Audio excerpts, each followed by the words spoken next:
Hey guys, I got my AC thing going today, my AC contraption here that I bought on Lazada.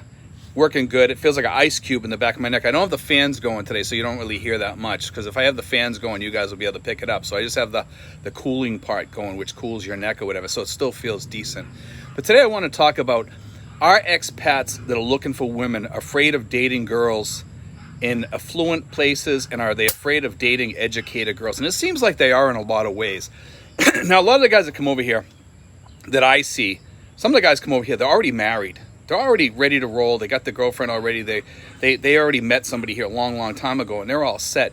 But some of the guys that are coming over here, they're just rolling off a divorce or what have you. And that's part of the problem, is that they're still kind of anxious from that divorce or whatever. They're still gun shy about getting involved in a relationship or whatever. And some of these guys, I mean, we also have the 10% that are basically losers too. I mean, let's face it, 10% of the expat population over here is not the greatest. And we do get some of the guys over here that aren't America's greatest. I mean, they're just not. But a good majority of the people over here are decent people. I would say probably 80 to 90% of the people over here are decent, good people. But we do on occasion run into people that are not decent people over here. And a lot of the guys that are decent people, they seem to stay away from. They're under this false impression that if I get involved with if I ask a girl that's a doctor, or somebody that's maybe a lawyer, or somebody that's more affluent, that is more educated, an accountant or a CPA, or somebody that has an education underneath their belt, or a politician or what have you, that they don't have a chance with that. They don't have a snowball's chance in hell with ever going on a date or marrying a woman like that. And nothing could be further from the truth. The thing is, a lot of these guys just don't have the confidence, number one, and they have the false assumption that they'll never have a chance with these women. And here's the thing. I know plenty of guys that I've talked to, and I talk to a lot of people every day. And I've got a couple of guys up north. One guy married a dentist. Another guy married a doctor. I think the other guy married a nurse practitioner or something like that. All of them well-educated women or what have you. And these guys were making like about $2,500 from their retirement pensions or whatever. They were about average. Okay, for the average person that it's in my group, they're usually in the sweet spot. They're usually in that sweet spot section, and they're roughly between 2,000 to 3,000, and these guys were probably right in that spot. So when you add in the money from the woman that they were with, that the amount that they're making here, the average lawyer or doctor is probably making around 2,000, give or take a few bucks. It depends on where they're working and what they're doing, and whether they're working in a big hospital. Some doctors make more than 2,000. Some make 3,000, 4,000, 5,000.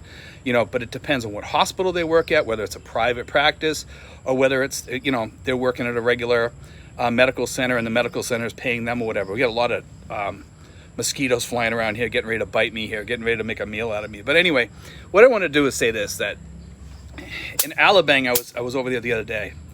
And I had a girl hitting on me pretty hard, and my girlfriend was like 10 feet away from me. It's just my girlfriend, not my wife. But anyway, she was about 10 feet away from me, and the girl was saying, "Are you married, sir?" Like that. And she was really excited to ask me, and I says, "I don't know. You can ask my girlfriend right over there." And she just kind of laughed and stuff like that. But like, I get a lot of you get a lot of looks when you're walking through places like that. And I've talked to other expats. They says they have no problems going to Makati or Alabama or wherever and asking people out and having a problem there. There's no problem with dating in those areas. It's the same as anywhere else here. Sure, I don't know if you're going to get into some really wealthy, super wealthy family in Alabama or something like that. That might be true. Maybe they're, because the family probably wants this. They try to match wealth with wealth. But I mean, a doctor, a nurse practitioner, a lawyer, do I consider that really super wealthy here? No, it's probably not, believe it or not. A doctor makes good money, a dentist makes good money, but you know something? I wouldn't consider that really affluent over here. Although rich here is around $4,000 a month. If you're making $4,000 a month in the Philippines, guess what? You're considered rich under Philippine standards. You're considered rich if you're making $4,000 a month. So that'll tell you where, you know, where the scale goes up. That's where you hit that rich section. So if you're making $4,000 a month as an expat, you're considered extremely wealthy over here. Now, we have a lot of guys over here that actually make that. We have guys that make 8,000, 4,000, 6,000, 3,500, 4,000, 4,500. It's not uncommon. A lot of people think that it's very uncommon here. It's really not. If you met most of the expats that are up around this area here, in this area here, like that live around the Manila area here, I would say the majority of them are pretty damn close to that amount. A lot of them.